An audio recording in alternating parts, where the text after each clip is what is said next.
Olá, pessoal, sejam bem-vindos. Hoje, dia 8 de março, Dia Internacional da Mulher. Meu nome é Jerusa de Arruda, eu sou professora da UNEB e da UniFG, e à frente do canal Profigel TV Conceito, a partir deste mês, nós iremos divulgar, né, uma temática a partir de entrevistas, né, junto ao canal. E a primeira temática para o mês de março é sobre mulheres no Brasil.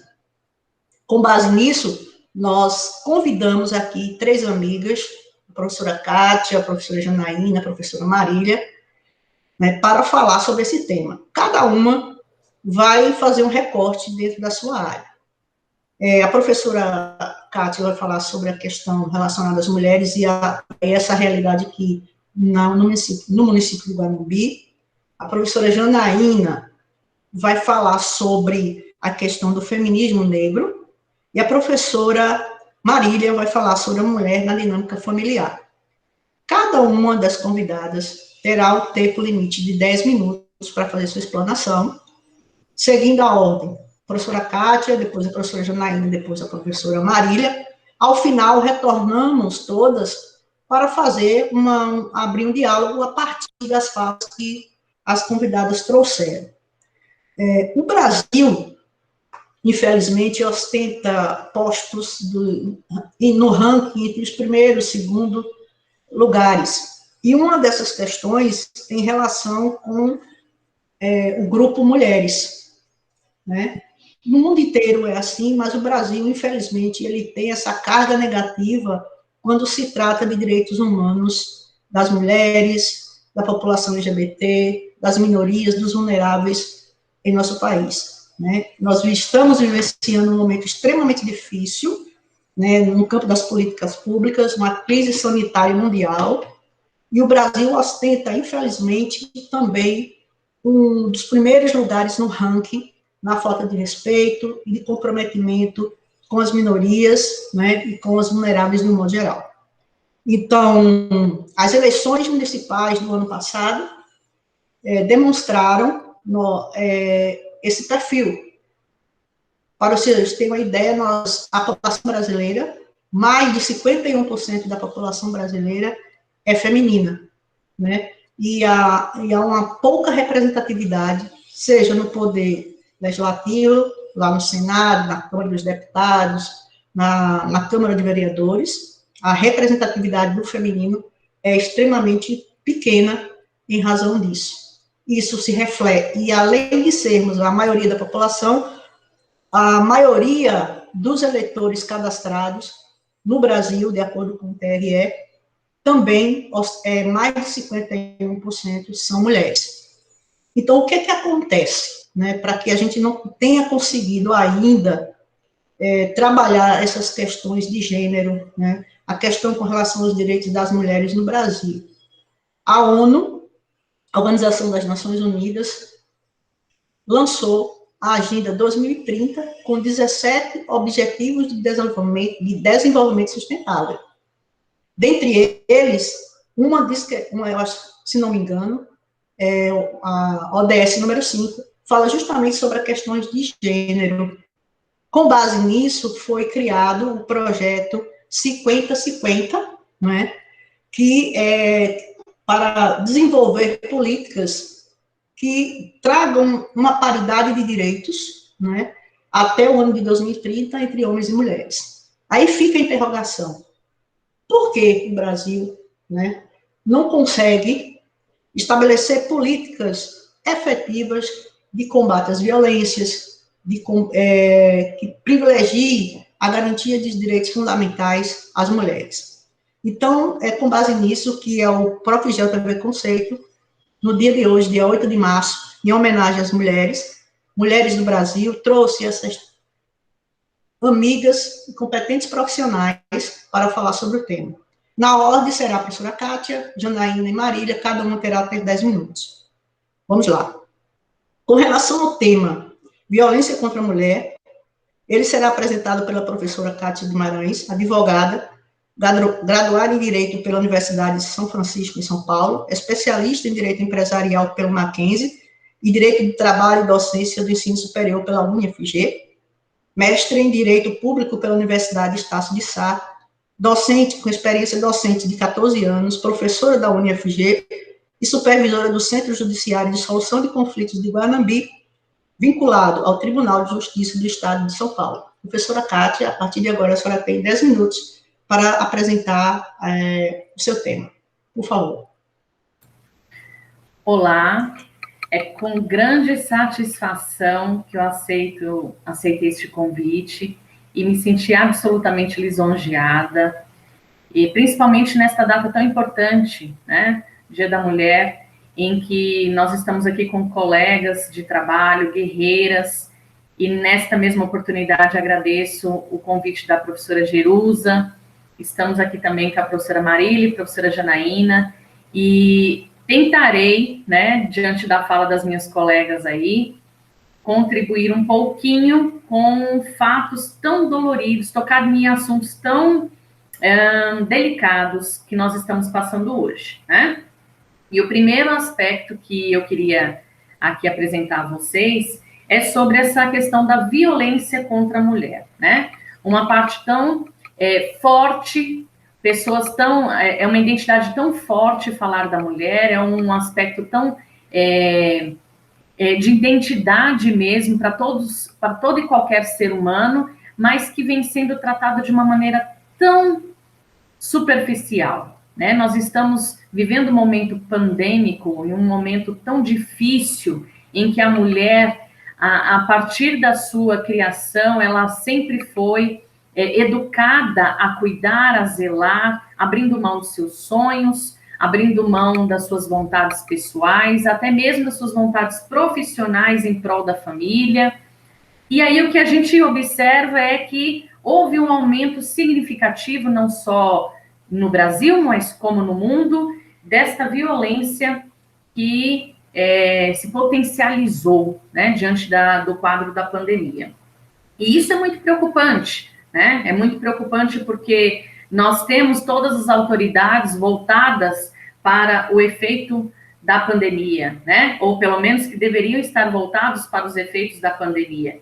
E aí todas as demais sequelas da sociedade acabam sendo esquecidas, acabam sendo deixadas de lado.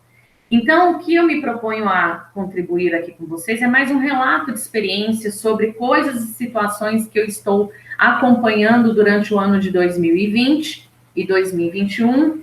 São dados ainda muito incipientes, não dá ainda, precisam ser melhor trabalhados, mas que, de alguma forma, relatam uma experiência que talvez seja uma experiência global, tá? Então, os dados que eu tenho aqui, nós tivemos a participação e a presença efetiva de 140 mulheres que foram atendidas no ano especificamente de 2020. Eu não tenho ainda os dados tabulados de 2021. 140 mulheres, tá? Mas o que isso reflete? Se você não me dá um número anterior a um período anterior, nós não conseguiremos saber se de fato houve um aumento, né? Então, eu peguei como observação o ano de 2018 e 2019 para poder fazer uma comparação ao ano de 2020. E os dados nos mostraram que no ano de 2018 e 2019, eu tive atendimentos de 95 mulheres em 2 anos de atividade.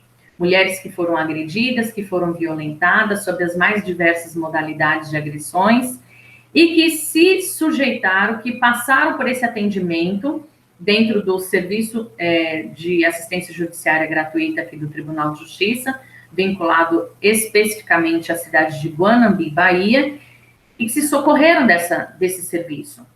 E agora, no ano de 2020, a partir de março de 2020, que nós estamos aí fazendo um ano, completando um ano, só nesse período eu tenho 140 mulheres atendidas, né? Então, o que nos chamou a atenção foi sim o número, claro, foi o número, né? Porque eu tive quase que o dobro de atendimentos. mas foi a forma como essas mulheres relataram que essas violências aconteceram. Porque em anos anteriores, e especificamente 2018, 2019, que foi objeto do nosso estudo, elas relataram coisas que todo mundo já sabe, né? O marido que chegava embriagado em casa, objeto de uma traição, o desemprego, ele perde o posto de responsável economicamente pela família, a mulher assume esta condição, a mulher se impõe, então ele se sente ameaçado e agride, enfim, inúmeros fatores que todos nós conhecemos e que acontecem todos os dias. Ciúmes, né? Em que a mulher, às vezes, demora muito tempo para identificar que aquilo não é uma forma de amor, aquilo é sim uma agressão física contra ela e contra a família, ameaças constantes, essa questão da violência econômica, de tomar o cartão de crédito, isso é muito comum, tomar o cartão de crédito dela e mantê-la refém pelo fator econômico, enfim, tudo isso nós já conhecemos. Mas o quadro, ele se agrava quando essas pessoas tiveram que conviver e ficar confinadas no mesmo ambiente. E isto se agravou muito mais porque a mulher que estava provendo, a mulher que estava empregada, teve que ficar dentro de casa, acumulando as tarefas domésticas e tendo seu companheiro, seus filhos e os outros membros da família, todos em um único ambiente, e aquele marido, aquele homem, que já tinha um perfil de agressor, está agora consumindo drogas lícitas e ilícitas dentro de casa. Então, a fala desta mulher é um pedido de socorro, porque sequer ela pôde se dirigir ao órgão competente para denunciar. Ela teve que ficar sob a vigilância do agressor, sem poder sair de casa, sequer para denunciar. Então, isso é extremamente chocante.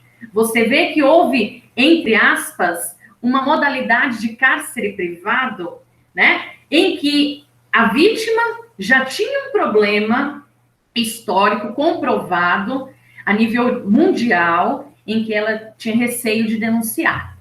Com a liberdade que ela tinha de ir e vir, com a liberdade que ela tinha de se comunicar com outros parentes, ir na casa de algum parente para falar o que estava acontecendo, e agora, de repente, a partir de março de 2020, tudo isso acaba.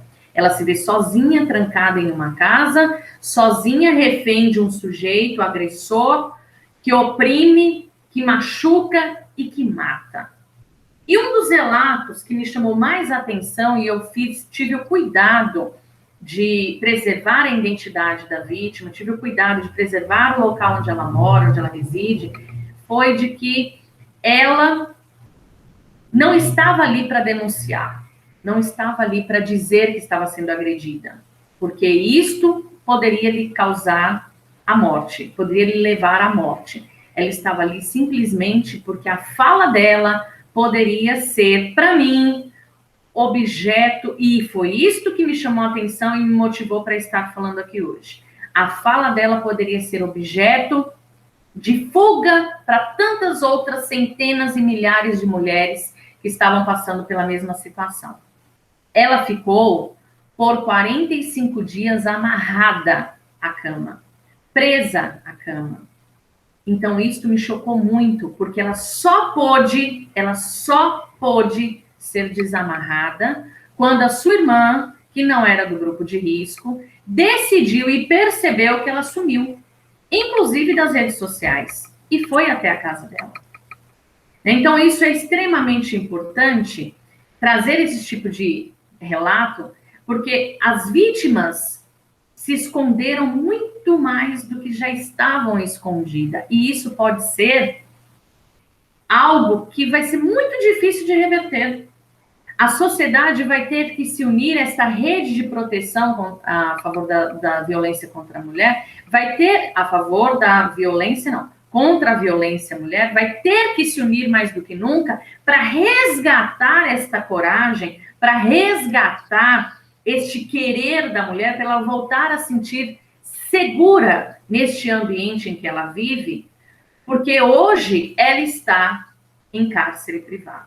hoje ela está sofrendo, sim, violência. E nós não estamos sabendo. Nós não temos como ouvir, nós não temos como ver. Porque se naturalizou o fato de ninguém mais sair às ruas, né? Então, isso é extremamente grave. E aí nós temos no outro ponto, extremamente também relevante, que foi relatado por algumas mulheres, é que antes da pandemia, elas sofriam violência, mas não era uma violência na frente dos filhos. A maioria delas relataram que, pelo menos, meus filhos estavam na rua brincando, enquanto eu era agredida pelo meu marido. Agora não. Todos estão dentro de casa e eles não medem esforços e nem olham para o relógio para agredir. Então, imaginem o impacto que isso vai causar nesses jovens, nessas crianças, ao verem que a mãe sempre foi vítima de violência, sempre esteve nesta condição de vítima, e que agora isso pode comprometer, inclusive, a personalidade, a formação da personalidade desses sujeitos na sua fase adulta. Então, assim, é mais um grito, é mais uma situação em que todos os pensadores, os cientistas, os estudiosos da área vão ter que se debruçar para identificar, talvez uma solução, mas meios alternativos de acolhimento, e aí a psicologia vai falar muito mais sobre isso, de acolher esta mulher e devolver a ela a segurança necessária para que ela possa se sentir segura, no sentido de que, não, tudo bem, a sociedade voltou a me ouvir. E este é um esquema que julgo, ao meu ver, será muito difícil de ser resgatado. Penso desta maneira, a professora e doutora Marília pode até nos dar uma informação mais precisa, mas acho que vai ser um dos maiores desafios da próxima década. Acredito que o meu tempo já se esgotou. Eu agradeço imensamente estar aqui com essas amigas queridíssimas, colegas de trabalho que são renomes aí nessa proposta que a professora Jerusa nos passou. Trata-se de um trabalho, professora Jerusa, de extrema relevância acadêmica, mas muito mais do que relevância acadêmica, relevância social. Só está de parabéns e muito obrigada mesmo. Tchau, tchau. Eu que agradeço, professora Kátia. Eu já fiz uma anotação aqui, a gente vai retomar no segundo bloco. Agora nós vamos passar ao segundo tema, feminismo negro, que será apresentado pela professora Janaína Muniz, advogada, mestra em Políticas Sociais da Cidadania, doutoranda em Direito, membro da Comissão da Igualdade Racial da IAB Nacional, professora da Universidade do Estado da Bahia. Professora Janaína, pode começar. Maravilha, professora Jerusa. Eu sei que o tempo e o nosso de tratar desses que ele tem é muito grande, mas me deter as 10 concedidas. Primeiramente, quero agradecer à professora pelo convite, pela brilhante iniciativa de estar dando voz a mulheres num momento emblemático como este, significativo, difícil, de transição, em que urge tratarmos das questões de gênero. Como muito bem colocou a professora Kátia, estamos vivendo um momento bastante difícil, em que a situação da pandemia acaba ocupando e atraindo os holofotes em detrimento, às vezes, do debate sobre questões relevantes, prementes, como, por exemplo, a que foi trazida pela professora Kátia aqui, que é a questão da violência doméstica, que não foi intervalada, não foi pausada por conta da pandemia, muito pelo contrário, está atravessando um momento de agravamento e que, por isso, não pode ficar fora do debate, precisa ser tratada, precisa ser enfrentada, porque enquanto estamos aí tentando manter o isolamento social, evitar aglomerações, existem mulheres que estão experienciando as piores dores e dentro do lugar onde deveriam estar justamente sendo protegidas. Então, professora Jerusa, trazermos o debate sobre a questão de gênero, sobre o papel da mulher, sobre o 8 de março em sua amplitude é bastante relevante. Eu fico muito grata por ter sido lembrada, fico muito grata pelo convite, especialmente pelo privilégio de dividir esse espaço com educadoras, histórias de vida, criadora, a professora Marília, com quem eu tenho a felicidade de conviver no cotidiano laboral e a alegria de reencontrar por aqui, e a professora Cátia, que eu estou tendo a felicidade de conhecer nesse momento. Mas, sem mais delongas, quando a professora Jerusa me convida para poder discutir a questão da mulher no Brasil, do papel da mulher no contexto brasileiro, eu, aqui do meu lugar de fala, não posso deixar de chamar a atenção para uma reflexão que eu julgo que seja importantíssima, fundamental, inesgotada, porque ainda incipiente no debate sobre questões de gênero, que é justamente a questão do feminismo negro. E por que a gente traz essa questão e por que nós, mulheres negras, por que as cientistas e intelectuais negras têm insistido em jogar os holofotes sobre a importância de discutirmos feminismo sob a perspectiva e sobre ou a partir de um recorte racial? Primeiramente porque o feminismo não é uma pauta única. O feminismo ele tem uma série de desdobramentos e a questão da mulher no Brasil não pode ser tratada como um todo único e que comporte apenas uma perspectiva, né? Quando a gente pensa que nós, mulheres, em nossa existência, somos diferentes, que possuímos caminhos e histórias de vida e partimos de lugares diferentes, é importante que essas dissemelhanças sejam consideradas quando colocamos aqui no debate as nossas questões. E é por conta disso que, quando a gente pensa aonde que nasceu o debate feminino, como esse debate se constrói, que nós não podemos ignorar que, em paralelo, sempre esteve a luta, o debate de mulheres pretas que experienciaram ao longo de suas trajetórias histórias de vida e situações, conexões diferentes daquelas que foram pautas do feminismo hegemônico durante 50, 60, 70, 80 anos. E por que a gente diz isso? Porque a gente sabe que discutir a questão de gênero é fundamental para que a gente reconheça o papel das mulheres, para que a gente afirme a sua condição de humanidade, que durante séculos da nossa história foi sonegado. Mas a gente sabe também que existe um atraso muito grande no enfrentamento das questões que envolvem mulheres negras. Por quê? Porque enquanto mulheres brancas, ao longo do debate feminino e ao longo do debate feminista, estavam ali reivindicando, por exemplo, um lugar no mercado de trabalho, reivindicando o direito de serem independentes no uso e na afirmação de seus próprios corpos. Nós tínhamos, por outro lado, a mulher preta sendo já submetida às piores condições de trabalho, e partindo na realidade brasileira, mulheres pretas que foram escravizadas desde o período da diáspora, submetidas às condições desumanas de trabalho, de existência, que sempre tiveram os seus corpos hipersexualizados, que por vezes precisaram reivindicar minimamente o direito à alimentação de seus filhos, o direito a condições dignas de existência para a sua família, diferentemente daquilo que estava sendo reivindicado por mulheres brancas, que sempre estiveram, em sua maioria, dentro de uma redoma familiar de proteção, dentro de muitas aspas, né? Porque enquanto você está discutindo no feminismo hegemônico, no feminismo ortodoxo, o direito de mulheres brancas saírem de casa para enfrentarem o mercado de trabalho, você, do lado de cá, está discutindo o direito de mulheres negras não serem ultrajadas ao ponto de serem desumanizadas durante o exercício de sua atividade laboral, que era uma atividade totalmente desregulamentada, uma atividade desumanizada, como eu havia dito, e uma atividade que nunca foi objeto de preocupação nem do legislador, nem da sociedade em geral.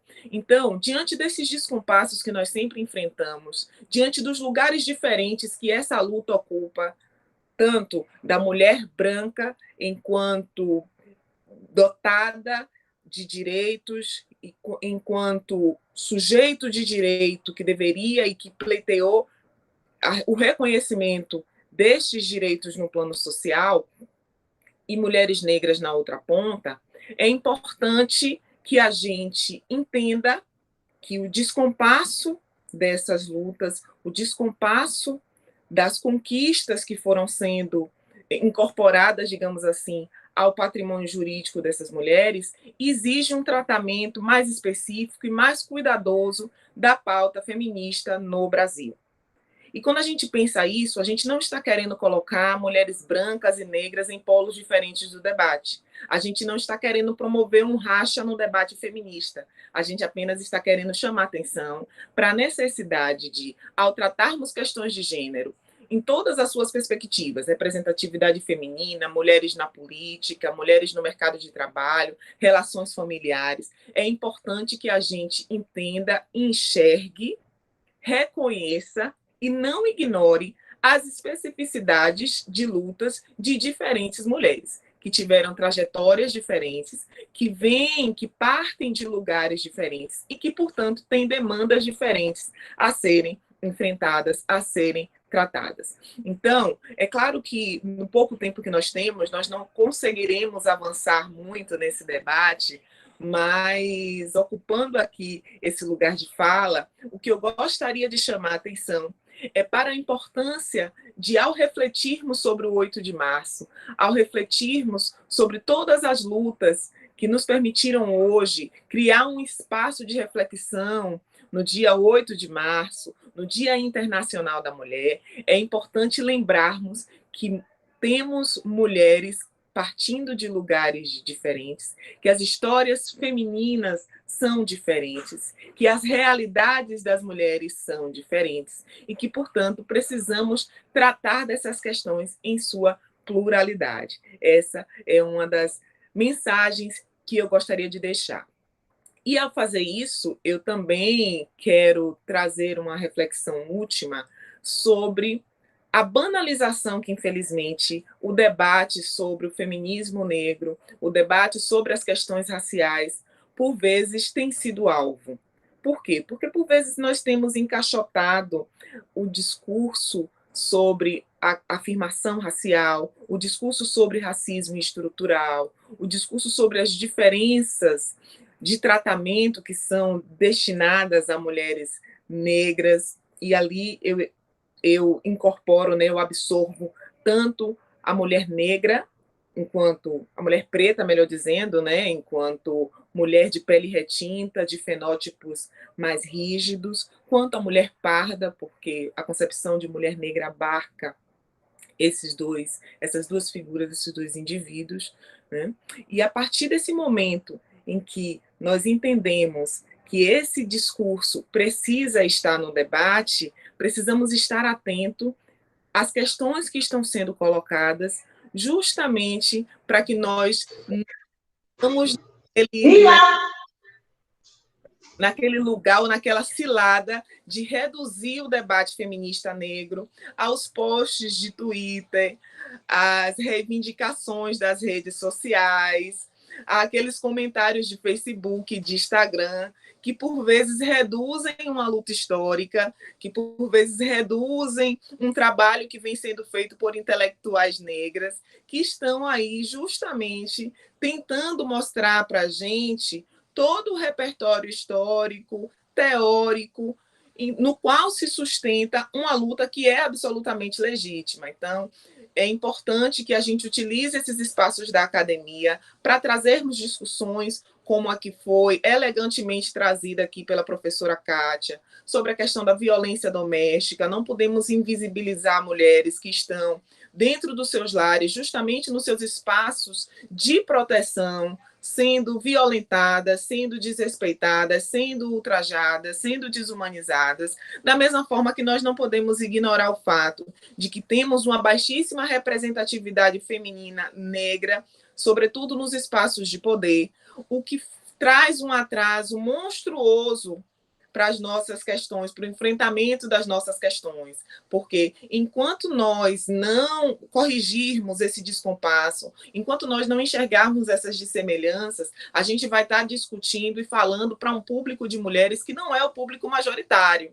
Então, devemos pensar que as reivindicações feministas, as reivindicações que dizem respeito às mulheres, elas não podem recair ou não podem se ocupar de uma pauta exclusiva do feminismo hegemônico, mas quando formos tratar de questões femininas, quando formos tratar sobre a implantação, a implementação, a aprovação de uma lei de proteção a mulheres, a definição de políticas públicas de proteção às mulheres, precisamos levar em consideração essas dissemelhanças, essas realidades. E a realidade, que a gente obviamente não vai conseguir resumir em tão pouco tempo, de mulheres pretas, que também é uma realidade diversa, ela não ignora, ela não deixa de largo a situação de pauperização coletiva, porque a maioria das mulheres pretas são mulheres pobres, são mulheres que estão majoritariamente no subemprego, são mulheres que precisam, portanto, de leis trabalhistas que as socorram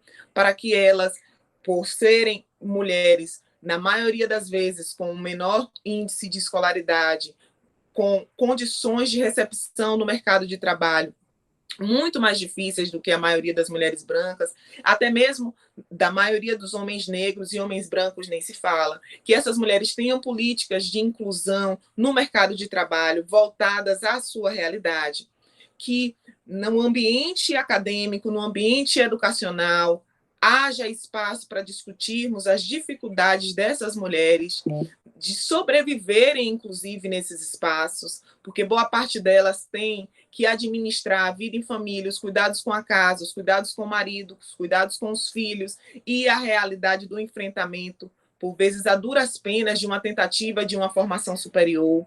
Então, todas essas questões que envolvem as especificidades dessas mulheres, que na maioria das vezes vivem nas zonas periféricas, têm que enfrentar a dureza também da violência urbana, por vezes para atravessar, né, o caminho entre a sua residência e o seu local de trabalho, entre a sua residência e a faculdade. Todas são especificidades que não podem ser desconsideradas quando nós pensarmos em políticas públicas para esse público. Então, o meu recado, a minha mensagem no dia de hoje é para que a gente aproveite a oportunidade dos debates que estão sendo colocados no Dia Internacional da Mulher, dos debates do 8 de março, das reflexões do 8 de março, para pensarmos que o elemento mulher comporta uma pluralidade de figuras, uma pluralidade de pessoas que vêm de uma pluralidade de lugares e que, portanto, essas especificidades não podem ser ignoradas. Que possamos entender um pouco mais sobre isso, nos interessar um pouco mais sobre isso,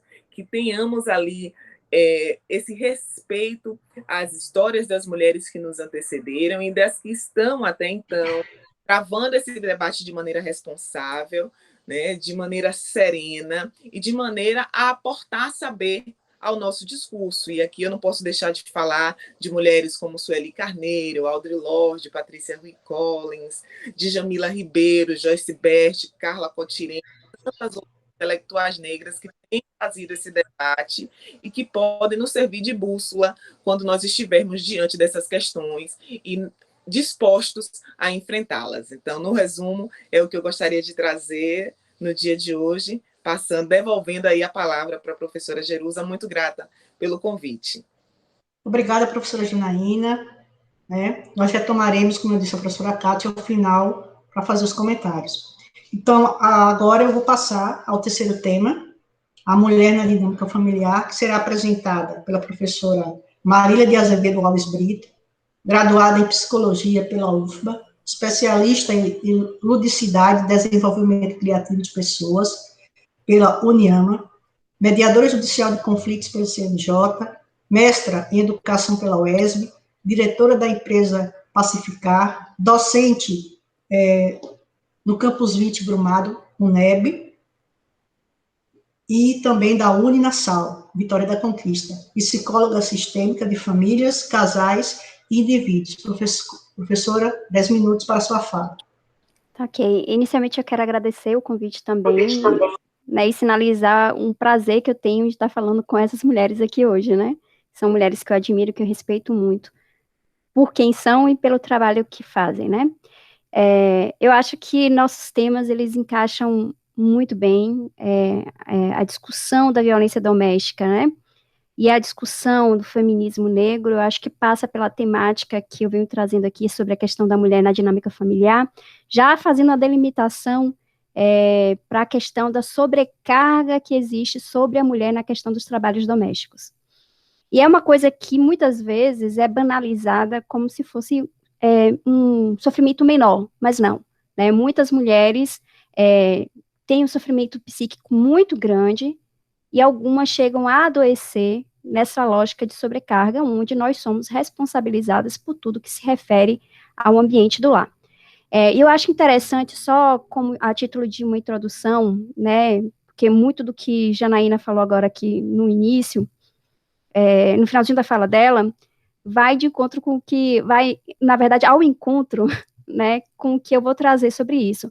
Porque é muito interessante que, no movimento feminista, para a saída das mulheres para o mercado de trabalho, isso não foi resolvido, por exemplo, com um homem assumindo o que seria parte da responsabilidade dele nesses afazeres domésticos, né?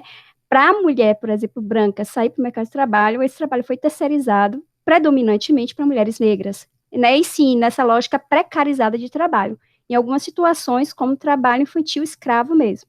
Né? Então, eu tive a oportunidade de acompanhar algumas mulheres que estavam no trabalho doméstico, como empregadas domésticas, e a história delas de entrada nesse serviço foi com 10 anos, 11 anos, porque foi dada para a madrinha criar, e aí dar para a madrinha criar é você trabalhar com trabalho doméstico sem receber dinheiro, né? Um trabalho escravo.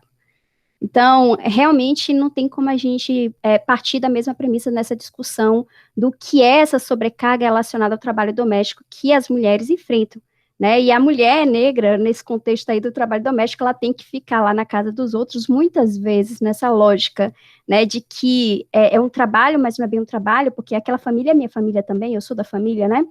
E aí ela tá lá, cuida da família dos outros, alimenta o filho dos outros, educa o filho dos outros, e os filhos dela, muitas vezes, estão lá terceirizados para outras mulheres da família, né? Porque são outras mulheres que vão cuidar dos filhos no lugar dela. Então, são situações que, de fato, não resolvem a questão de que nós somos, de maneira naturalizada, responsabilizadas pelo que é o cuidado do ambiente do lar, né? Do ambiente doméstico. E é interessante porque, em algumas situações, quando a mulher, ela exclusivamente trabalha no ambiente do lar, né, as donas de casa, elas são vistas como pessoas que não trabalham. E é interessante porque isso é percebido, né, como um constrangimento pela própria mulher, como se ela não estivesse fazendo nada produtivo na vida dela, que, de certa maneira, pode ter a ver com a pretensão que ela teria, ou a potencialidade que essa mulher tem de exercer sua individualidade no mundo, que fica restrito ali quando ela fica exclusivamente restrita ao ambiente doméstico. Né? Mas isso aí, de novo, tem a ver com a própria lógica, né, de construção aí na história da sociedade do que são essas relações familiares e de como o gênero, né, as questões de gênero, elas vão ali sendo construídas nessa dinâmica familiar. Né? Então, a mulher acaba sendo aquela que está ali, restrita ao ambiente doméstico, e o homem é aquele que vai para o mundo, que vai para o espaço público, que conquista coisas, que descobre coisas, que produz coisas. Né? Então, há essa perspectiva, né, de que esse trabalho doméstico, ele é de menos valor do que o trabalho da pessoa que vai para o espaço público e que tem os feitos claramente visíveis para outras pessoas que não as pessoas que estão no ambiente doméstico. Então, é uma dinâmica que ela, em certa medida, é uma forma de violência. Porque quando há, e eu acho que vocês devem ter visto esses vídeos que surgiram, porque a pandemia, eu acho que mostrou aos homens o que é o trabalho doméstico, em certa medida, porque eles estavam dentro de casa, né? Mas eles poderiam até estar vendo, mas como eles não são responsáveis por isso, né, quem é responsável pela questão do trabalho doméstico, cuidar dos filhos, são as mulheres, então ele pode ter ficado dentro de casa, ele viu o excesso de trabalho, a mulher com o marido ali do lado pediu, porque ela não deveria pedir, né, ela não deveria pedir, o lar, os dois estão ali, então ela pede para ele fazer as coisas, e a gente vê vários vídeos de homens brincando aqui, desesperadamente, falando assim, pelo amor de Deus, gente, volta para o trabalho, porque eu não estou suportando minha rotina dentro de casa, minha mulher está me escravizando. Então, são coisas que são bem interessantes da gente discutir aqui, porque quando isso é mencionado, parece que isso é um ataque ao caráter masculino. Como assim eu não estou fazendo nada? Eu estou trazendo dinheiro para dentro de casa. Né? Então, há essa dinâmica, por exemplo, de que quando a mulher ela está ali exclusivamente dentro do trabalho doméstico, e muitas vezes, né? Ela não tem sequer um tempo para cuidados básicos de si, quem dirá para outras vivências de ser indivíduo no mundo, né? Acontece que isso aí é previsto e colocado como se fosse uma escolha dela, como se ela não pudesse questionar isso, né? Foi você que optou ficar dentro de casa. E aí, nessa lógica, como ela não contribui com a renda, nessa lógica do trabalho das donas de casa, né? Ela não tem autonomia para tomar decisões sobre o que vai ser feito aí com essa renda também. E muitas vezes, em casos mais extremos de violência, acredita-se que essa mulher, ela tem que vestir o que o homem quer, ela tem que fazer o que o homem quer, tem que ir para onde ela quer, né? Ela é impedida, por exemplo, de ter uso para renda, para coisas pessoais e próprias. Então, assim, é uma violência que ela é um pouco invisibilizada e não tão drástica como aquelas que a gente vê, a violência sexual, né, a violência física, mas ela é uma violência simbólica, né, ela é uma violência simbólica simplesmente por ela ter que estar naquele lugar ali e ela não poder exercer outras possibilidades no mundo. Então, há essa lógica da perda da autonomia dessa mulher que, se a gente fosse discutir numa perspectiva psicológica, ela por si só já é uma violência. Ela já gera sofrimento, e em casos mais drásticos, ela gera adoecimento psíquico, né? Mas aí tem a outra parcela das mulheres, que são aquelas que são responsáveis pelo trabalho de casa, porque quando a mulher sai de casa e começa a contribuir com a renda familiar, quando ela trabalha fora, ainda assim, né, divide-se o custo, né, da vida, né, daquela família, é dividido entre homens e mulheres, mas os trabalhos domésticos não são divididos entre homens e mulheres. E veja só que quando a gente fala de divisão de trabalho doméstico, parece que a gente só está falando do fazer. Mas existe uma grande parcela que é ainda mais invisibilizada do trabalho doméstico, que é o processo de gerir. Quando você organiza e planeja, e é como se nós mulheres falassem, mas porque mulher é multitarefa. Não, nós somos exigidas, né? Não tem como a gente não ser multitarefa, porque a gente tem que dar conta, não só do trabalho lá fora, como a gente tem que dar conta de tudo que é a dinâmica familiar. Então, quem tem que planejar e tem que pensar se tem comida, se não tem comida, o que tem que comprar, o que está faltando, quais são os produtos de limpeza, quando é que o filho tem que ir para a escola, ele vai com quem, qual é o dia que tem a festinha, qual é o dia que tem que ir com a roupa diferente, que tem que levar um brinquedo. Será que a roupa do marido está lavada, está passada? Ele vai com que roupa amanhã? Então, são uma série de atividades que não são visíveis justamente porque elas são de cunho de gestão. Você está planejando ali o tempo inteiro. Então, é como se a gente tivesse uma linha por trás de pensamento que a gente tem que estar o tempo inteiro, né, pensando nessa lógica do trabalho aí. E é isso que a gente chama de carga mental do trabalho doméstico. Né? Então, a gente não só tem que planejar, organizar e executar, quanto a gente tem que fazer nesse processo de gestão ali a atribuição de tarefas, porque eu acho que a coisa mais comum que a gente vê você está fazendo tudo sozinha porque você quer, porque você poderia ter pedido para mim. E aí, eis a questão, quando a gente tem que pedir para um homem, é porque ele não é responsável por isso, quem somos responsáveis somos nós, né? Então, a gente tem que pegar e delegar pequenas ações para que a pessoa, ou para que o homem, ele pegue e execute certa parcela do trabalho doméstico. Então, assim, e o que está por trás disso é que nós somos responsáveis. Eles não são responsáveis, eles ajudam, né? Assim como muitas vezes a mulher, muitas vezes ela tem inclusive a maior parcela da renda da família, ela ganha mais do que o homem, mas o que ela faz de contribuição financeira é vista como ajuda. Então, ela ajuda na renda, o homem ajuda no trabalho doméstico.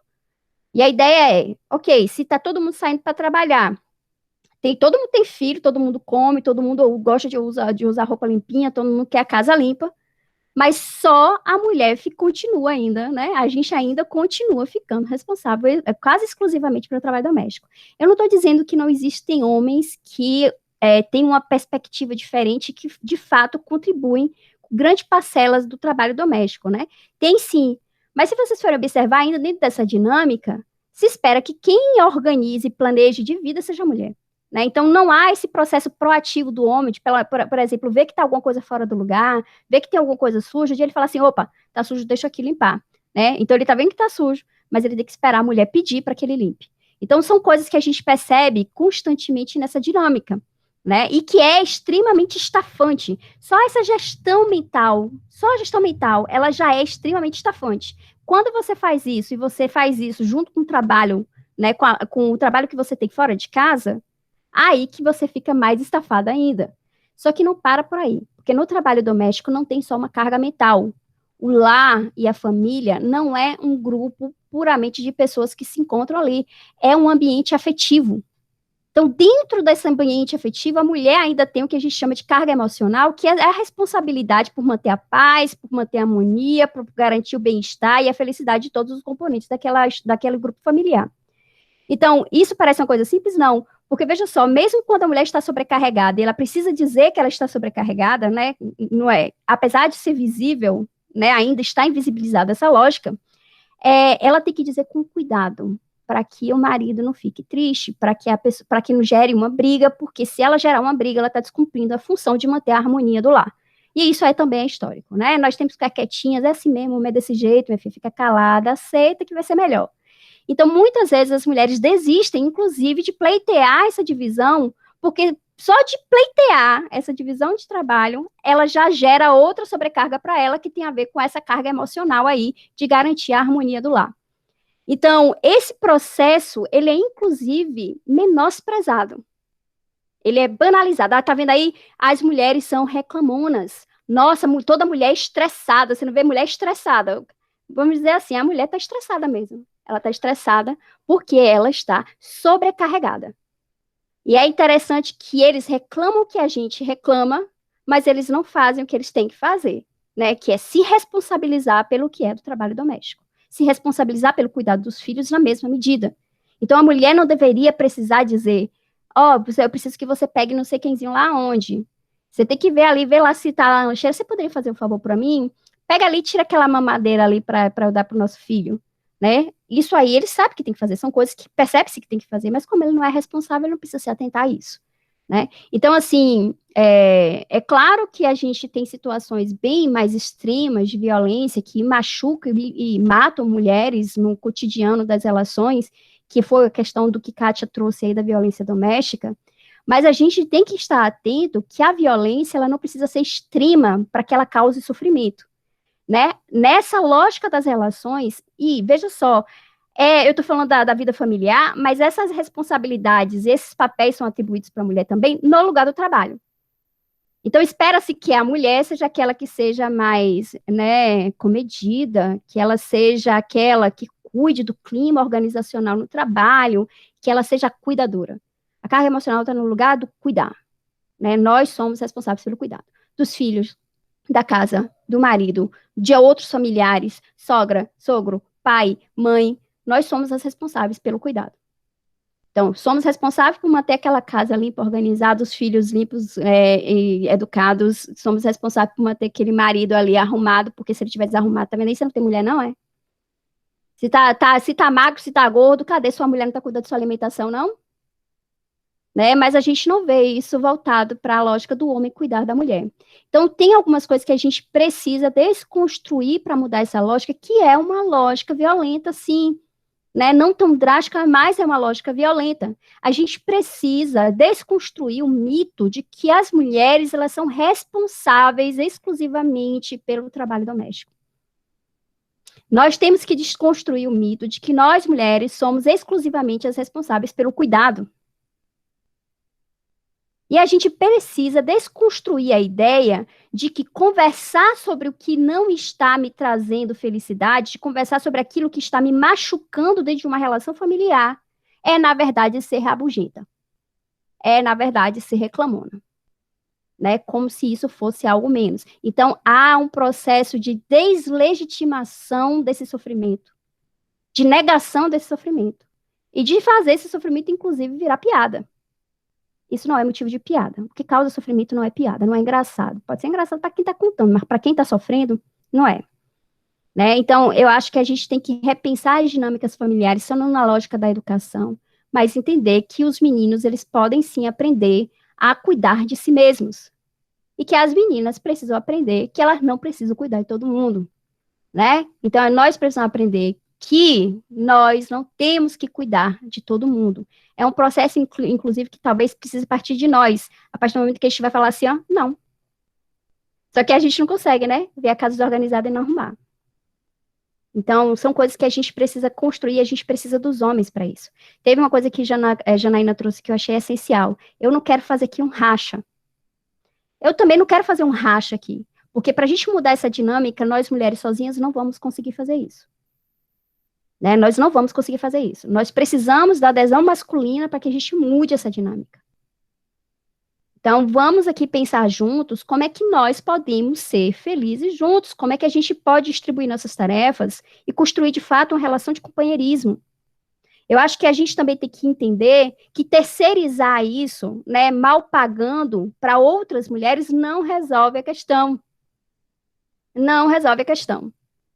Então, homens e mulheres precisam sentar, precisam dialogar, né? Os homens têm que deixar um pouco o melindre de achar que quando a gente faz a nossa básica, o nosso desabafo ali, no que tange a sobrecarga, de que a gente está atacando. A gente não está atacando, a gente quer, na verdade, a gente quer que você ajude um pouco, né? Que você pegue sua parte para que eu não fique sobrecarregada. Então, eu acho que quando a gente pensar e a gente tiver homens e mulheres unidos nisso, e mulheres, né, pensadas na sua heterogeneidade, assim como os homens também pensados na sua heterogeneidade, a gente consiga construir relações de gênero dentro da sociedade que sejam relações mais do que apenas igualitárias, mas relações que envolvam uma equidade aí na distribuição das ações. Porque há ainda essa possibilidade da mulher, de fato, escolher ficar responsável pelo trabalho doméstico e não ter um trabalho fora de casa. Se isso é uma situação familiar que permite, ok, né? E que, por exemplo, quando essas mulheres sozinhas, porque acontece isso muito nas famílias pobres, né? As mulheres vivem aquele ditado, quem pariu bateu os que balance. Então, há uma desresponsabilização paterna pelos filhos que é muito grande. Movimentos atuais da justiça, por exemplo, o Pai Presente, colocam esse pai para se responsabilizar por sua paternidade. O exame de DNA nos ajuda nesse ponto, né? Mas não é só uma questão de reconhecer que no DNA é seu filho, é você entender que seu filho é seu filho e que você tem que se responsabilizar pelo cuidado, pela alimentação, pelo dinheiro, por tudo, né? Então, como eu falei, precisamos pensar todos juntos, e a gente tem que agir juntos para que a gente mude essa dinâmica. Vai ser um motivo para a diminuição do sofrimento dessa mulher, que sofre, né, em grande medida, mais do que os homens nesse sentido, porque a gente ficou com a pior parcela, né, dessa desigualdade, mas os homens também sofrem nessa dinâmica, porque, de fato, é um processo difícil, ele, por exemplo, ter na perspectiva de que ele está, sim, fazendo a parte dele, porque ele trabalha e se esgota lá no mercado de trabalho, né, e que chegar em casa ele não vai ter condições, mas, ok, a mulher também tem uma sobrecarga muito grande, né, então, se responsabilizem, né, responsabilizem-se e passem a responsabilidade adiante. Eu já vi que já abriu aqui o microfone, então eu vou finalizar minha fala só com uma coisa. Eu acho que a gente tem que começar a ter maior empatia no sentido de que, quando o outro fala de sua dor, essa dor precisa minimamente ser respeitada e reconhecida. Você pode até não concordar, né? Mas você precisa reconhecer e respeitar, né? Porque quando ela fala de uma dor, essa dor precisa ser ouvida, né? Então, não podemos fazer piadas, e a gente vê isso muito acontecendo ultimamente, com demandas referentes a sofrimentos nas diversas relações. Então, vamos tentar manter relações mais respeitosas, solidárias e empáticas uns com os outros. Ok. Agradeço, viu? Ok. Voltando agora, nós fizemos a primeira rodada, né, com as falas. São temas que a gente ficaria bem mais tempo conversando, como a própria Marília falou, né? Mas eu acho que uma questão que perpassa as três falas é de que a gente precisa desconstruir, né? Desconstruir, muitas vezes, o que culturalmente, aí eu começo pela fala da Marília, a gente vê nas relações familiares, né? Quando você fala, Marília, por exemplo, de que é necessário que entendamos que o papel das responsabilidades dentro de casa, com o cuidado com as coisas da casa, isso se a gente trouxer para o contexto do ambiente familiar, não é só da mulher, né? Mas, por muitas vezes, e eu tiro isso por experiência pessoal, as mães, né, as avós, né, ao cuidar dos seus filhos, elas vão perpetuando historicamente de que menina veste rosa e menino veste azul, né? Então, assim, o meu filho não pode lavar um prato, o meu filho não pode varrer uma casa, o meu filho não pode tirar o lixo para fora da casa, vai ser a tarefa da minha filha mulher.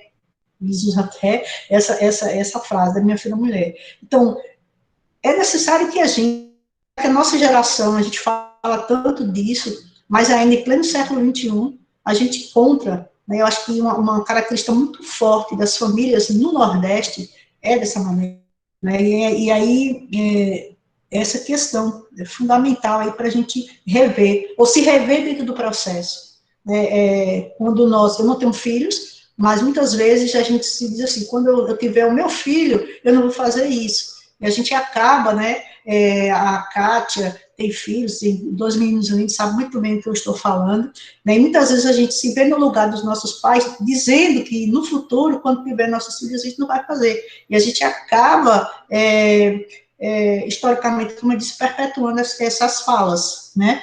A professora Janaína, né, eu achei super importante trazer essa questão do feminismo negro. A professora, essa semana, em aula, trabalhando com a questão das turmas de filosofia geral e jurídica da UniFG, quando a gente trouxe uma discussão sobre a origem e nacionalidade da filosofia. E a filosofia que nós estudamos é a filosofia grega ocidental. Né? E existem 3 teses com relação às origens ou nacionalidade da filosofia, por exemplo. A primeira, a filosofia grega, depois tem a tese da filosofia africana, e a tese da pluriversalidade da filosofia. E aí eu fiz até uma referência para os alunos com relação à questão da LDB, né, Lei de Diretrizes e Bases da Educação, que propõe que coloca a obrigatoriedade do ensino da filosofia de matriz negra. Então, trazendo isso para a nossa realidade, a senhora fala sobre o lugar de fala da mulher negra, né, e aí eu me lembro, tomo como exemplo ao assassinato da Marielle, no Rio de Janeiro, né, e é um exemplo, né, para o Brasil inteiro. Eu coloco a Marielle, mas ela seria uma representação das diversas mulheres no Brasil que sofrem. Ela é uma parlamentar, né, para início de história, que teve uma luta nos movimentos sociais, sofreu essa violência e perdeu a vida, e assim como tantas e tantas Marielles a gente tem pelo Brasil, né, e infelizmente o conjunto da sociedade que trabalha com os direitos humanos ainda não conseguiu dar uma resposta, né, a esse processo. Então, o lugar de fala, eu sempre digo aos alunos que por mais que eu diga, né, que eu defenda os direitos das mulheres negras, né, a minha condição de não ser uma mulher negra acaba me afastando um pouco dessa realidade. Que é justamente sentir na pele, né, o preconceito, né, a questão da discriminação racial, infelizmente no nosso país é uma coisa bastante constante, né? E a professora Kátia, a partir de dados, o município de Guanambi tem pouco mais de 84 mil habitantes, e a Kátia falou de que no ano passado, né, atendeu 140 mulheres, 95, e trouxe alguns dados com relação à violência. E isso, no último ano, né, que desde o início oficial da pandemia, tem se colocado uma crescente de forma exponencial, né, porque as mulheres, se tratando das mulheres agora, elas estão encarceradas com seus algozes, né, dentro de casa. Isso é a criança, é o adolescente, é o idoso, são as mulheres, né, e aí esse é um resumo das falas, o que eu acho de suma importância. Então, eu vou passar a palavra para vocês, para que essa rodada de fazer uma fala pode ser reforçar um elemento da sua própria fala, ou então falar aqui sobre a fala do outro. E aí eu coloquei em formato de pergunta, por exemplo, quando a professora fala, essa rede de proteção, professora, o que seria necessário dentro do município, por exemplo, uma política pública dentro do município que ajudasse, né, a dar uma maior efetividade, né, ao combate contra a violência contra a mulher, por exemplo. No caso da professora Janaína, por que, né, em pleno século XXI, a gente ainda se depara com situações tão afrontosas ao povo negro, em particular as mulheres. E a professora Marília, como é que a gente poderia, Marília, trazer a discussão seguinte: direitos humanos nas relações familiares, né? Será que essa política só existe da porta para fora das casas? Né? Muitas vezes, aqueles que se fazem portadores desse debate teórico, dentro de casa não agem dessa maneira. Né? Você, como psicóloga, deve, com melhor propriedade, falar isso entre o discurso e a prática, né? Que a gente tem. É isso a minha fala, passo a palavra para vocês, e depois a gente vai para o finalzinho com as saudações finais. Quem gostaria de falar? Não precisa ter uma ordem aqui, não. Posso falar aí, amigas? Pode, professora. Então, Jerusa, a fala da professora Marília me chamou muita atenção, tá? Eu quero, antes de responder a tua indagação aí, a sua pergunta, falar sobre o que ela tratou do desgaste, né, da mulher que cuida tanto dos outros e acaba esquecendo de cuidar de si, né?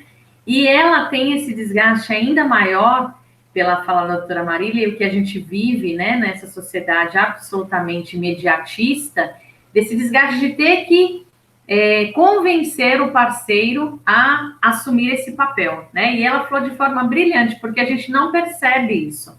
A rotina, ela atropela tanto a vida do casal e da família, que a mulher não percebe que ela está tendo também o desgaste, além das tarefas e do gerenciamento, de ter que convencer o esposo ou o companheiro de ser responsável por algo que deveria ser inerente ao papel dele como pai, né? Ou como companheiro, ou marido, enfim. E isso é muito impactante e é cultural mesmo, né? Quando eu coloco os meus filhos para me ajudarem aqui nas tarefas domésticas, né? Eu não vejo mais essa percepção do meu marido, de dizer que aquele comportamento está errado, mas eu vejo do meu pai, né? Não coloca o menino para varrer a casa, não coloca o menino para secar a louça, não, né? Isso não é tarefa para ele, deixa o menino jogar bola. Então, a gente acaba percebendo essa dificuldade de desconstrução, né? Desse comportamento um tanto quanto machista que se neutralizou aí, naturalizou ao longo dos séculos, né? E respondendo à tua pergunta, Jerusa, essa rede de proteção, ela já existe, né? Aqui em Guanambi é uma rede de proteção que ainda precisa ser melhorada, mas ela já existe. Compõe-se, por um exemplo, de uma equipe multiprofissional. Então, nós temos psicólogos, nós temos o apoio do CRAS, nós temos o apoio da Polícia Militar, nós temos o apoio da Polícia Civil, nós temos o apoio de advogados, né? E precisaríamos, o que precisaríamos mudar ou acrescentar? Uma delegacia especializada na violência contra a mulher, que é extremamente importante, que nós não temos hoje, né? Mulheres que darão aquele primeiro atendimento, que é o atendimento mais importante. Então, é totalmente diferente você ter uma comunidade, você ter uma cidade, você ter uma comarca, em que tem uma delegacia especializada na violência contra a mulher, de mulheres que são atendidas por mulheres e de mulheres que são atendidas por homens. Até o perfil das perguntas são direcionados de forma diferente, né? Porque é aquilo que a doutora Janaína colocou, é se colocar no lugar do sujeito, é sentir a dor da vítima. E ninguém melhor do que a própria mulher para saber o que a outra está passando. É a empatia, né, profissionalizada. Então, é nesse sentido que eu penso que esta rede vai ter que trabalhar, né? Já existe essa rede, sim, mas os psicólogos e advogados aí, eles terão que potencializar as ferramentas, os instrumentos, para poder dar fim a este paredão que foi construído com a pandemia, né? É derrubar mesmo e tirar as vendas dos olhos e o tampão dos ouvidos de todos da sociedade. É um trabalho em conjunto e que não vai ser fácil, volto a repetir, tá, professora Jerusa? Muito obrigada. Ok. Marília, Janaína. Gostaria de fazer uma fala, a parte do que eu falei, do que a professora Kátia falou. Eu posso, professor, obedecendo a sequência das apresentações aqui, já tentar responder a sua pergunta embora acredito que eu fracassarei miseravelmente, porque não é uma pergunta muito fácil. Quando você pergunta por que no século XXI a gente ainda está enfrentando essas questões e por que a gente ainda está precisando discutir o lugar da mulher negra, se a gente já atravessou tantos anos de história, por que a gente chega tão tardiamente nesse debate, né? Eu digo que é muito difícil responder porque é uma pergunta também que me causa perplexidade. Imaginar que em pleno século XXI nós já avançamos tanto na ciência, já avançamos tanto na tecnologia, já avançamos tanto em descobertas e já avançamos tanto também na perspectiva de concepção de direitos humanos e a gente ainda está discutindo a subjugação de pessoas por conta da cor da sua pele, que é um elemento que diz tão pouco sobre o sujeito, diz tão pouco sobre o ser. Então, para mim também causa perplexidade que a gente tenha chegado a esse ponto. Mas a gente não pode desconsiderar que tudo que a gente enfrenta hoje em matéria de debate racial no Brasil e as dificuldades que esse determinado público, esse segmento da sociedade enfrenta, ela tem a sua matriz na nossa própria história. Por mais clichê, por mais repetitivo que seja esse discurso, esse debate, a gente não pode ignorar o fato de que hoje nós somos consequência das escolhas históricas que foram feitas no passado, e a mais grave e mais nefasta delas foi a própria escravidão. E não apenas a escravização pura e simples de homens e mulheres negras, mas também a forma como se deu a abolição no Brasil. Porque a abolição se deu de maneira totalmente improvisada, nós já sabemos disso, e ela também se deu de maneira bastante perversa na medida em que não houve política pública sendo pensada para incluir esses sujeitos na tessitura social, para que esses indivíduos, deixando de serem tratados como objetos de direito lá atrás, fossem de fato alçados à condição de sujeitos de direito. E a gente sabe que isso na prática não aconteceu. Porque, de repente, em 1888, quando o Estado brasileiro se deu conta que esse indivíduo não servia mais aos interesses dos grandes fazendeiros, aos interesses dos grandes latifundiários, como esses indivíduos que foram trazidos violentamente da África para o Brasil não serviam mais de mão de obra, não se sabia mais o que se fazer com eles, e a iniciativa, a decisão que se tomou, direta ou indiretamente, foi de marginalizar essas pessoas. Até mesmo porque, quando a gente pensa, fazendo um panorama bem ligeiro aqui, que pouco antes da abolição da escravatura, em 1888, nós tivemos uma lei de terras que impediu o acesso a esses indivíduos que deixavam a lavoura, que não tinham qualquer outra expertise, qualquer outra formação para exercer outro tipo de trabalho. Você impedia que esses indivíduos acessassem a terra. Isso está documentado, né, na legislação de 1851, você não permitia que essas pessoas tivessem acesso à terra. Você teve toda uma iniciativa do Estado para garantir uma desocupação, inclusive violenta, de imóveis devolutos, vazios, que eventualmente fossem ocupados por homens e mulheres negras. Então, você nega o direito ao trabalho, você nega o direito à habitação. Você tem uma legislação de 1868 que proíbe homens e mulheres negras de estudarem.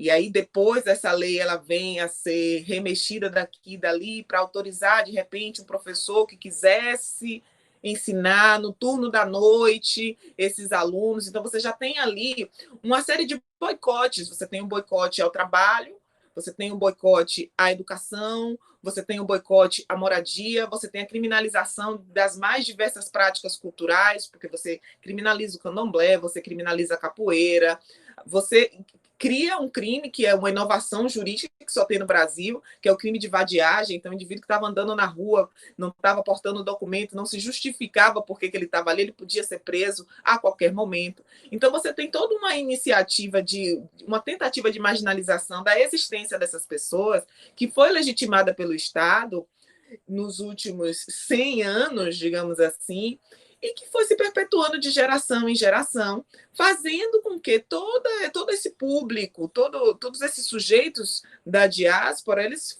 estivessem marginalizados, não tivessem possibilidades igualitárias de ocupar, por exemplo, os espaços de poder, os espaços de tomada de decisões. Então, ao longo do tempo, você vai tendo aqui toda uma estrutura estatal sendo estabelecida sem que homens e mulheres negros estejam ali participando, estejam ali opinando, estejam participando da construção de políticas públicas, de modo que você, de fato, depois de 3, 4 gerações no máximo, quando a gente pensa de 1888 para cá, a gente está falando de pouco mais de 130 anos, você não vai conseguir uma mobilidade ou uma inserção desse público sem uma iniciativa do Estado nessa direção, ao ponto de permitir que estas pessoas passem a existir ou coexistam com os demais sujeitos do Brasil de maneira igualitária. Então, todo esse processo que foi muito bem lembrado pela professora Marília aqui, de terceirização do trabalho doméstico, por exemplo, que é repassado para essas mulheres pretas que, como tiveram direito a condições dignas de trabalho sonegadas, foram obrigadas a ocupar esses postos de trabalho porque não tinham outra opção. Todo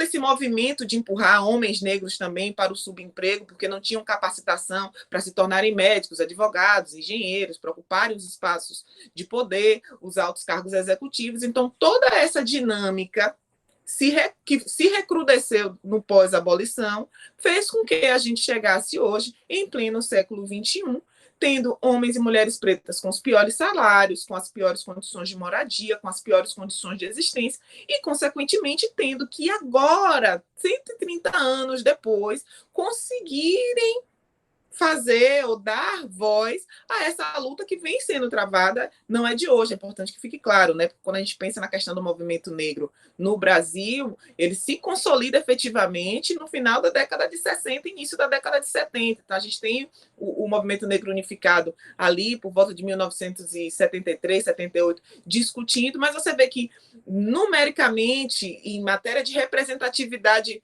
pública, ele tinha tão pouca influência, pensando numa perspectiva macro, que essas questões, esses debates, eles só entram na ordem do dia do Brasil no século XXI, efetivamente. E a gente só está discutindo isso de maneira mais enérgica, de maneira ampla, de maneira a encontrar, a esse debate chegar a todos os lares do Brasil em 2020. Por quê? Porque o país, se orientando pelo norte global, resolveu comprar uma pauta que foi iniciada nos Estados Unidos com a morte de George Floyd.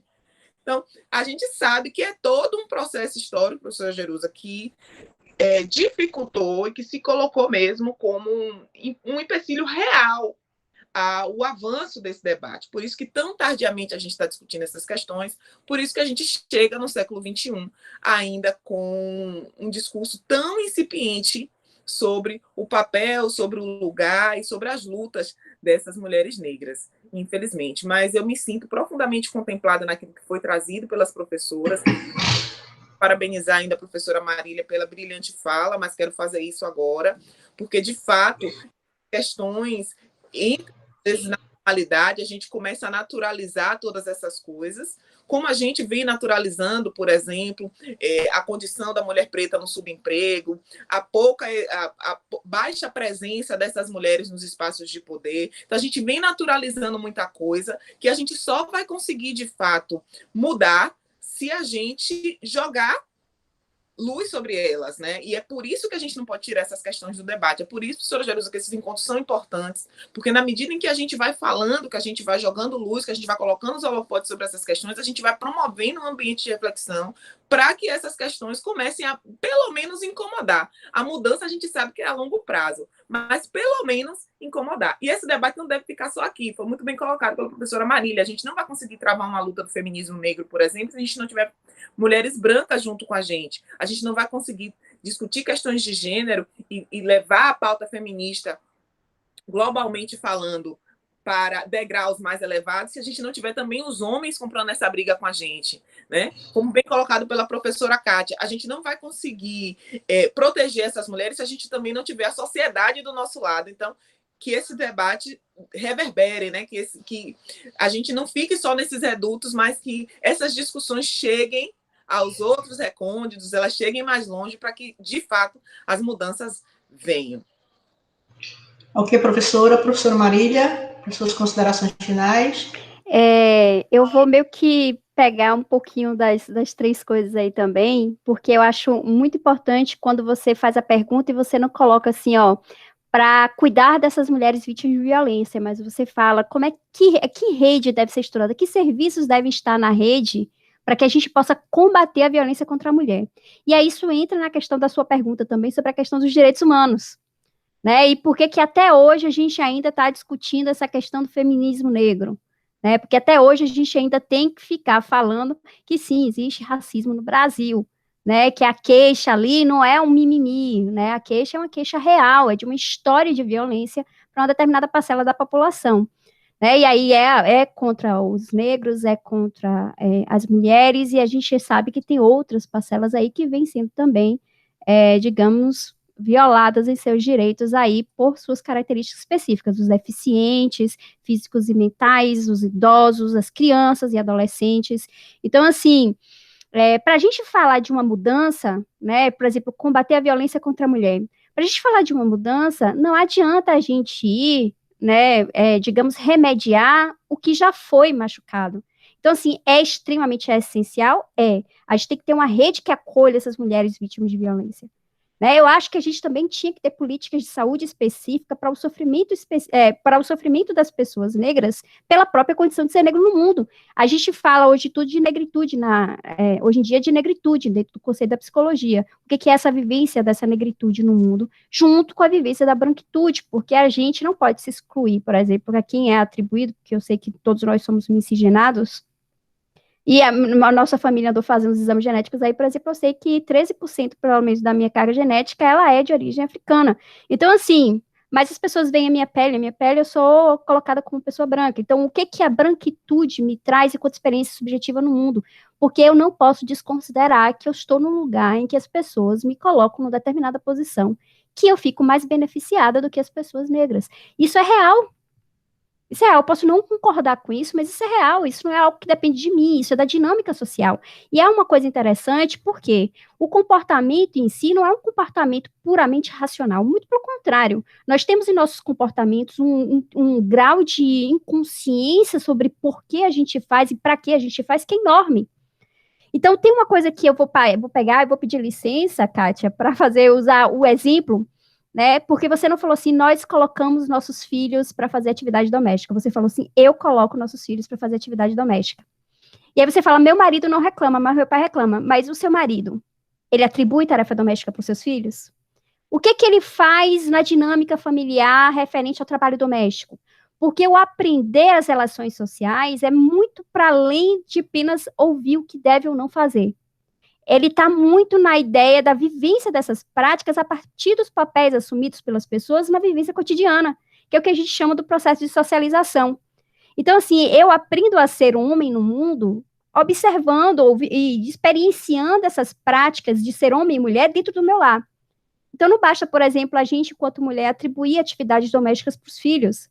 Eles precisam ver que eu e meu companheiro, que é homem ali naquele caso, e nós dois ali atribuímos tarefas, fazemos tarefas, e isso normalmente não acontece. Então, por que a gente não consegue mudança? Porque a gente fica muito no âmbito mais do comportamento de falar.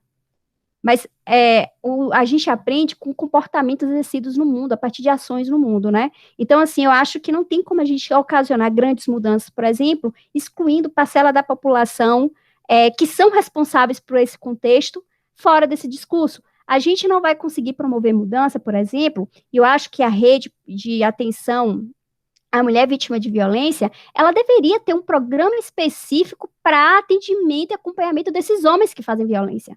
Porque não adianta a gente pegar e lidar com a vítima, né? E aí hoje eu acho que tem esse discurso assim de falar, não é bom falar de vítimas, vamos falar de sobreviventes, porque é implicação de superação.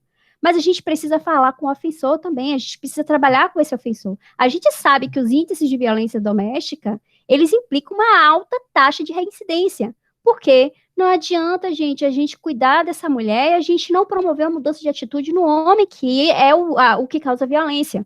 Então, assim, a gente tende muito, e eu acho que isso não é criticando o caminho dos movimentos sociais, né? Porque eu acho que, em certa medida, a gente tem que desequilibrar a balança quando ela está desequilibrada. É como se ela estivesse aqui, a gente fizesse isso aqui, para depois ela voltar para cá, né? Mas eu acho que a gente está num momento em que a gente precisa incluir pessoas. A gente precisa discutir a questão racial brancos e negros. A gente precisa discutir a questão racial, brancos, negros, pardos, né, retintos, incluindo aí a maior diversidade, né? Nós precisamos incluir na questão de gênero homens e mulheres, porque nós não somos, gente, plenamente conscientes do que nós fazemos. Muito do nosso comportamento é repetição dos modelos vivenciados dentro das práticas cotidianas. Eu sei, por exemplo, que na dinâmica familiar, homens e mulheres têm que dividir, mas, por exemplo, quando eu dividi um apartamento com o meu irmão, ele ia fazer a coisa, a gente dividia as funções ali, eu via que ele fazia mal feito, o que eu ia fazer? Eu refazia o trabalho dele. Então, assim, como assim, Marília? Você não está discutindo a questão feminista? Você não está dizendo que o trabalho doméstico ele tem que ser, digamos, equitativamente distribuído? Tem. Mas a gente, às vezes, veja só, a gente é criado para acreditar que nós somos responsáveis por algo. E essa dinâmica dessa crença, ela não é uma dinâmica que a gente pode conscientemente falar assim, opa, eu estou pensando nisso agora, deixa eu fazer de outro jeito. Quando a gente viu, a gente já fez, porque é reprodução. É reprodução. Né? Então, não adianta a gente pensar que no campo do discurso a gente vai conseguir todas as mudanças necessárias. O campo do discurso é importante, sim, mas a gente tem que incluir a dinâmica das práticas cotidianas dentro dessa lógica. Né? Se a gente quer combater a violência contra a mulher, a gente tem que trabalhar com o homem que é o que violenta, né? Se a gente quer trabalhar, né, com essa grande violência que a população negra sofre dentro da nossa dinâmica social, a gente precisa que as pessoas que são consideradas brancas, que elas também assumam sua opinião, porque quando a legislação, né, que garantia ali os direitos dos empregados domésticos surgiu, do trabalho doméstico surgiu, as primeiras pessoas a questionar essa lei foram as mulheres brancas que falaram assim, agora como é que eu vou pagar minha babá? Não tenho mais como ter babá. Falei, ok, você não tem mais como ter babá, então vamos falar sobre distribuição agora, né, do trabalho doméstico, porque não estava em você, mas estava em outras mulheres. Então, solidariamente, nós mulheres, mesmo aquelas que falaram assim, poxa, agora não vai ter como pagar, os pagam diarista de 15 em 15 dias, gente, mas o que você não pode querer é que, para você poder vivenciar, né, as conquistas, eu não estou questionando isso não, né, a gente gostaria de manter essas conquistas das mulheres no mercado de trabalho também, mas a gente não pode fazer isso em cima da violação do direito de outras mulheres, né, então, assim, nós temos que ser, como eu falei, solidários nesse ponto, né, nós temos que ser solidários nesse ponto de achar, ok, tirou um pouquinho de mim, mas não é porque tirou um pouquinho de mim, é porque eu tenho que colocar isso na responsabilidade de outra pessoa, e porque aquela pessoa precisa também, né, ter os seus direitos garantidos. Então, eu acho que tem muito dessa questão. Saber que é certo é uma coisa, a gente conseguir praticar isso na vida cotidiana é outra, porque nosso comportamento, ele é, em grande medida, uma reprodução inconsciente do que a gente foi aprendendo como que é o comportamento adequado em determinadas situações. Ok, professora, muito obrigada. Bom, nós vamos agora para a parte final, né, do nosso bate-papo de hoje, né, com o tema Mulheres no Brasil. E eu vou para... As senhoras, se quiserem, depois da minha fala, pode fazer uma saudação final e a gente, então, vai para a finalização. Uma questão, a partir da fala de vocês, que eu acho, não poderia me furtar e pelo menos fazer a referência inicialmente, é com relação às famílias homoafetivas formadas por mulheres, né? A gente tem que falamos aqui de minorias, de vulnerabilidades, né? A professora Janaína traz um recorte com relação às mulheres negras, mas uma questão extremamente importante também dentro desse contexto, né? As famílias formadas, né? As famílias homoafetivas formadas por mulheres, e todas essas situações colocadas, como a questão da violência, a questão do lugar de fala, enfim, são questões que estão presentes, né, nas relações homoafetivas entre mulheres, seja na formação das famílias, seja nos laços de afetividade, né? Então, é um outro recorte também que a gente precisa ter atenção, que a gente precisa acolher, né, e desenvolver políticas públicas nesse sentido. E eu destacaria também a mulher transexual, né? É uma outra luta ainda, extremamente difícil. A expectativa de vida da mulher transexual no Brasil é de 35 anos, né? Se existe um indicador de violência muito alto contra a mulher, muito mais contra a mulher trans, né? E precisamos dar voz, né? Chega de invisibilidade. como a professora Janaína falou, é de fundamental importância. Esse momento aqui é um momento inicial, né, e a ideia é justamente despertar o debate, né, então, o canal Prof. Gel TV Conceito tem esse objetivo, professora Marília, professora Janaína, professora Kátia, né, então, muito obrigada às três amigas, né, antes de tudo, às profissionais competentes, né, por ter aceito o convite e por terem trazido de forma tão brilhante as ideias, né, de cada uma, a fala de cada uma sobre esses temas tão relevantes. Então, aqui eu finalizo, né, a minha fala, né, e nós vamos para o final do programa de hoje, né, e franqueio a palavra para vocês fazerem a saudação final nesse nosso encontro.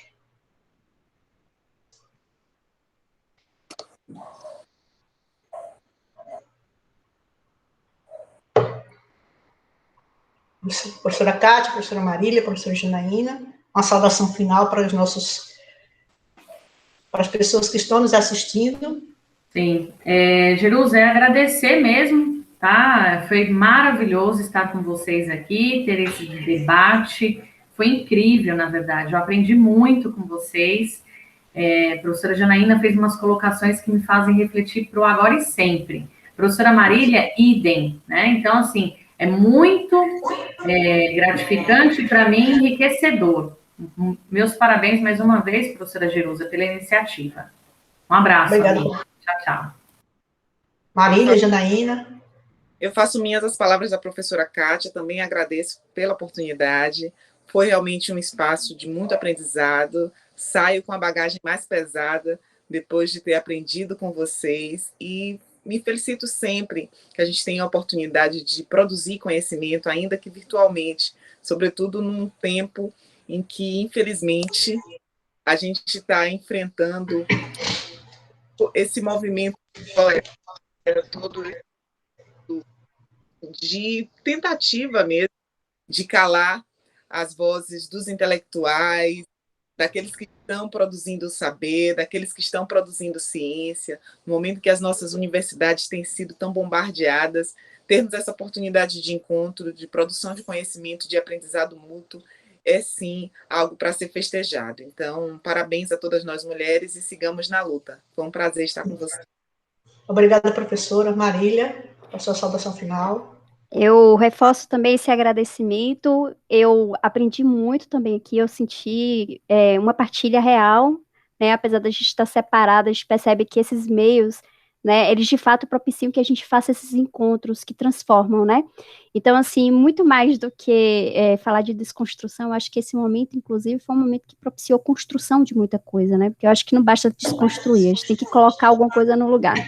Então, eu acho que foi um momento de construção bem interessante. Eu não senti desconstruções aqui, eu senti construções hoje.